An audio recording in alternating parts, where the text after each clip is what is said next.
ओम नमो भगवते वासुदेवाय नमः। मेरे प्यारे भाइयों एवं बहनों, मित्रों और दोस्तों, आपको आपकी अपनी चैनल भक्ति गाथा 1.7 में हार्दिक स्वागत है। तो आइए सुनते हैं षटतिला एकादशी व्रत का। एक समय नारद मुनि भगवान विष्णु के धाम वैकुंठ पहुँचे। वहाँ उन्होंने भगवान विष्णु से षटतिला एकादशी व्रत के महत्व के बारे में पूछा। नारद जी के आग्रह पर भगवान विष्णु ने बताया कि प्राचीन काल में पृथ्वी पर एक ब्राह्मणी रहती थी जो व्रत उपवासों और पति की सेवा के फल स्वरूप से वैकुंठ प्राप्त हो गया। वह मेरी अन्य भक्त थी और श्रद्धा भाव से मेरी पूजा करती थी। एक बार उसने 1 महीने तक व्रत रखकर मेरी उपासना की। व्रत के प्रभाव से उसका शरीर तो शुद्ध हो गया, परंतु वह कभी ब्राह्मण एवं देवताओं के निर्मित अन्न दान नहीं करती थी। इसलिए मैंने सोचा कि यह स्त्री वैकुंठ में रहकर भी अतृप्त रहेगी। अतः मैं स्वयं एक दिन उसके पास भिक्षा मांगने गया। जब मैंने उसे भिक्षा याचना की तो उसने साधु बने मुझको एक मिट्टी का ढेला दिया। इसलिए वैकुंठ में उसे सुंदर सा मिट्टी का घर मिल गया, परंतु दान से निर्मित एक दाना भी अन्य किसी कोना में देखने को उसे वहां नहीं मिला। अन्न आदि कुछ भी प्राप्त नहीं हुआ। तब वह दौड़ी भागी मेरे पास आई और बोली कि प्रभु, मैंने तो आपकी सारे व्रत किए हैं, परंतु ये क्या प्रभु, आपकी कृपा से मुझे बस एक कुटिया मिली है और खाने के लिए कुछ भी नहीं। तब भगवान श्री हरि ने कहा कि तुमने षटतिला एकादशी का व्रत किया, परंतु दान दक्षिणा नहीं दिया, इसलिए तुम्हें कुटिया प्राप्त हुई। अतः तुम षटतिला एकादशी का व्रत नियम पूर्वक से करो तो तुम्हारी सभी मनोकामनाएं पूरी हो जाएगी।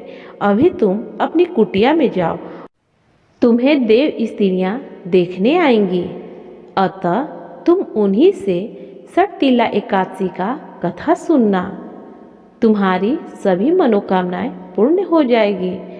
बुढ़िया दौड़ी अपनी कुटिया में गई। कुछ देर के बाद देव स्त्रियां आईं। उन्होंने दरवाजा खटखटाया तो बुढ़िया बोली कि पहले आप षटतिला एकादशी का व्रत कथा कहिए, उसके बाद ही मैं दरवाजा खोलूंगी। अतः जब उन्होंने षटतिला एकादशी का व्रत कथा शुरू किया, धीरे से दरवाजा खोला और बुढ़िया के पास अन्न धन लक्ष्मी से भर गया और बुढ़िया का कुटिया पक्का के मकान महल जैसा हो गया और बुढ़िया भी जवान और सुंदर हो गई। बुढ़िया का सुंदर रूप और धन से भरा भंडार देखकर देव कन्याएं चकित रह गई। यही कहा जाता है कि जो कोई व्यक्ति षटतिला एकादशी का व्रत अपनी श्रद्धा पूर्वक सच्चे भाव आदि से जो व्यक्ति करता है और तिल दान करता है, उसे वैकुंठ लोक में प्राप्ति मिलती है और सारी खुशियां प्राप्त होती है। अन्न धन से उसका भंडार भरा रहता है, वह सुंदर और सुशील रहता है, सारी खुशियां मिलती है और सभी मनोकामनाएं भगवान पूरी करते हैं। नैवेद्य में तिल युक्त फलाहारी सामान रखना चाहिए तथा ब्राह्मणों को भी तिल युक्त फलाहार खिलाना चाहिए। यह व्रत सभी मनोकामनाएं पूर्ण करने वाला है। इस दिन काले तिल तथा काली गाय के दान का भी बड़ा महात्म्य है।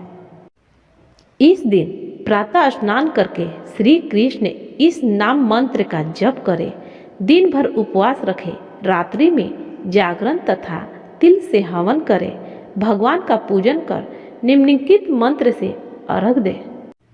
ऐसा करने से सभी पापों का नाश हो जाता है। इसलिए षटतिला एकादशी का व्रत करना चाहिए और कथा अवश्य सुननी चाहिए और जितना दान दक्षिणा देना हो देना चाहिए। ओम नमो भगवते वासुदेवाय नमः।